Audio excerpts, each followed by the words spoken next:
Hey guys. All right, this one's gonna be a little bit different. I decided to do the negative space crayon painting that I talked about doing in the other video, and I, at the last minute, decided I should record it because I told you I would, so of course I am. My thought process here was that I wanted a whole line of crayons at the bottom of the sketchbook that would go in rainbow order, and the color would be kind of exploding behind them.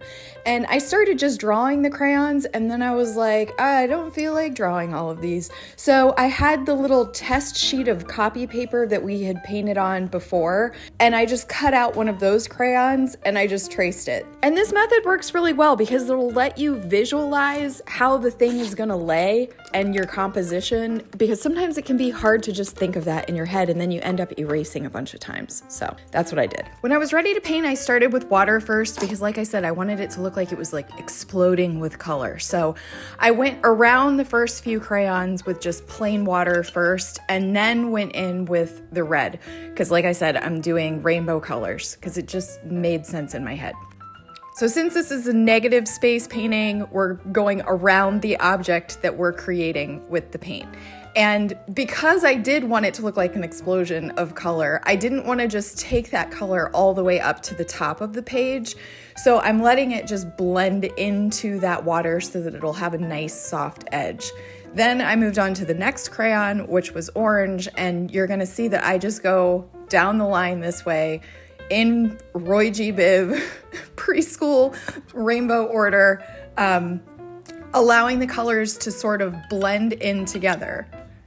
So this is all wet on wet here. And right here you'll see I got a big puddle, and so I just picked up my book and I angled it the way I wanted it to go, but it was still too much, so I just used a paper towel to sort of dab it. It's a sketchbook. It's fine. I also realized I really did need that binder clip to hold the page down, so I added it back in. And then I just continued on.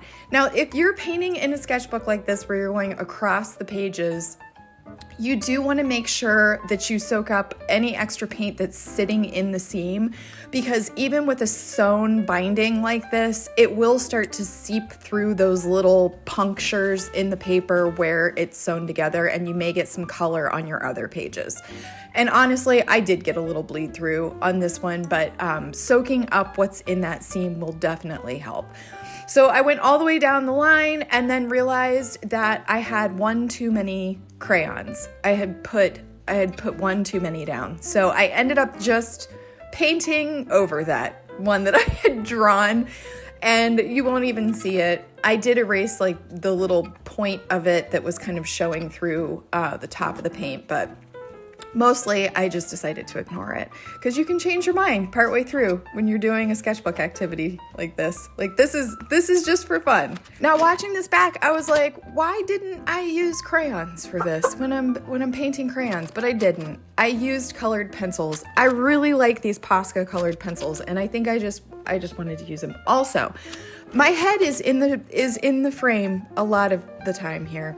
I do apologize for that. So this is a new calligraphy pen that I bought. It's called a Pilot Parallel, and so I wanted to try it. It's gonna take some getting used to. It's kind of weird. So I did the first crayon with it, and then I was like, yeah, I'm going back to the brush pen. I just really like the look of the brush pen, and it was easier to use. I didn't have a lot of time for this activity, so I was like, this is not the time to try to figure out a new supply. So I went back to the brush pen, and I did these crayons essentially just the same way that we did in the last tutorial, where I did a sort of thick line, and then went back, and later you'll see that I used a smaller pen to do a thinner line. So there's not a lot to say about this because I did the exact same thing on each crayon, and some of my crayons are kind of wonky. It's like I said, I didn't have a lot of time for this, but I do like the look of it. I think it looks pretty cool with the explosion of color, I guess. I did end up going back to my colored pencils, and I just colored in the part that would be the label, the wrapper of the crayon, just very lightly, just to give it a little bit of color. And I think it turned out pretty fun, and it's a good example of how just playing around in your sketchbook can lead you to lots of ideas.